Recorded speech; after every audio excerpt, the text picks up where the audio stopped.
Hi, this is Kerry Artak with Wicked Stocks, bringing you an update in Bitcoin, a weekly analysis we typically put out. This is the Bitcoin Real-Time Index. I did record this video on Monday, July 28th, 2025, so you know. And in this image, this is a weekly chart. The same exact chart I'll be using throughout the video is the big picture. This chart obviously goes back some 6-8 years, and it was last November that we closed above this 5-year channel top, putting us into a new frame of upside continuation. Up until that point, we were anticipating the possibility of falling away from this channel top into later this year. But that didn't happen, of course. 84,900 is the channel top. Just a reminder that when we did fall back to this channel top, off that January high into the April timeframe. This was the market sell-off in the stocks. This is the tariff talk, of course.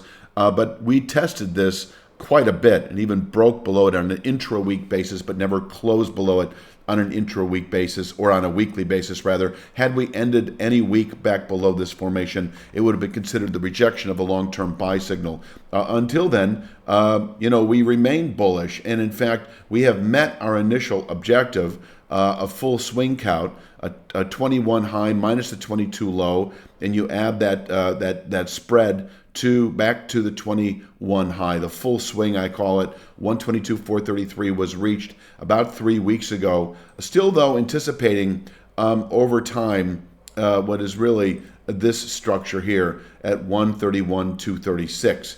So I'm going to walk us through other events that occurred. We closed above this channel top in late April. 3-4 weeks later, we closed above this channel top, and that was in early May. These were all buy signals. This most recent, above 94,375, did indicate upward continuation. I mentioned at the time, I think within 2 to 3 months of the 122.433. But the bull market remains in effect if you're just using the simple definition of a higher high, higher low series of rotations, and that is still playing out. So there's every reason to believe that we may well close above 122.433, and if so, this week we reach this channel top. That is at 131.236. And I've been talking about this channel structure for some time. I consider this to be the more significant sellable resistance. I consider this structure to be one in which Bitcoin can top out, possibly through the rest of the year, and then fall away. I'll get to that in a moment. If you're finding value in this analysis, it's only a glimpse of what we offer. Your real trading edge starts at wickedstocks.com. Each week, premium members receive 2 high-probability stock picks. Each one comes with a complete trade plan, including exact entry, profit target, stop loss, and regular updates so you can manage the trade with confidence. You'll also get daily video analysis in the top traded markets, the SPY, the Triple Q, and NVIDIA, highlighting the key price levels, trends, and trade setups we're focused on. Whether you're day trading or swing trading, these insights help you zero in on the highest quality opportunities with clarity. Try it all free for 5 days. Cancel at any time.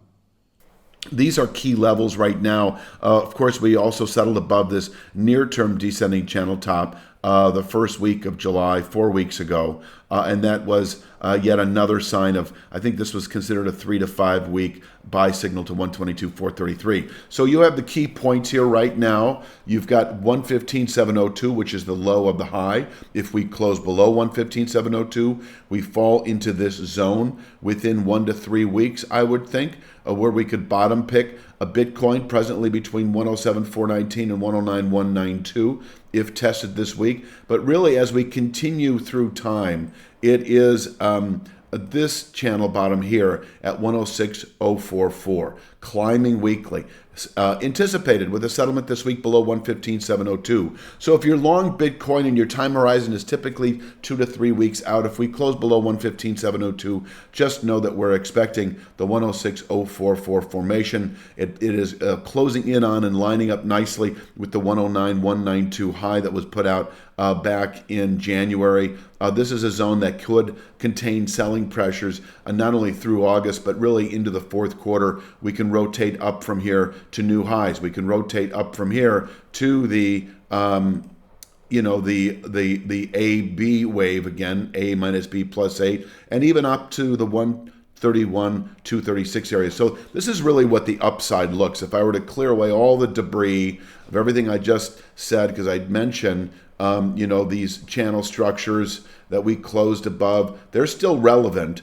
But really what we're looking at is this channel bottom at 106.044. Above this, bullish momentum remains intact through the rest of the third quarter. It can contain selling into the fourth quarter, and from here we can round up and reach this 131.236 target, which is rising weekly.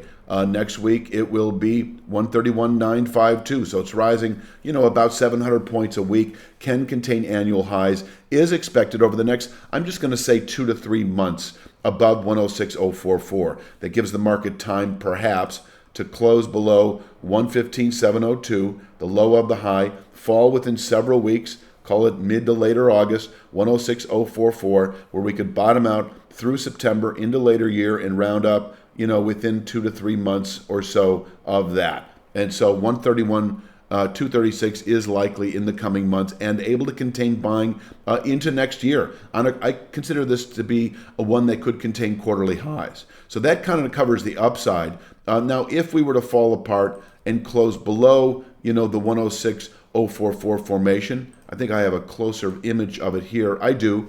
If we were over the next month or two to fall back and close below this structure, I would see that as a good high through the rest of the year. And I would think then the market within 2 to 3 months would fall back to 82,342, that channel bottom, which is aligning up nicely over time with the 84,900 long-term channel top. So this is the downside in a nutshell. Closing below 106.044, a 2 to 3 month sell-off into the lower to mid 80,000 area, 82,342 to 84,900. I suspect this would coincide with a stock market high and likely bearish continuation in the SPY or the Q, which I do provide on a daily basis at wickedstocks.com. The analysis thereof in the same 8 to 10 minute video format that I'm presently presenting you. So that is the downside. Aggressive bottom picking midterm at 106.044, anticipating over time, anticipating over time, over the next few months, by the end of the year anyway, 131.236. And if we close below 106.044 in the coming weeks, just the opposite, expecting 82,000, 84,900 within 2 to 3 months, where I might add, this area could actually contain selling well into 26, and we can rotate nicely upward from here. That is about as simple as I can put it, and I am going to leave it at that for this week's Bitcoin analysis. You have a great week.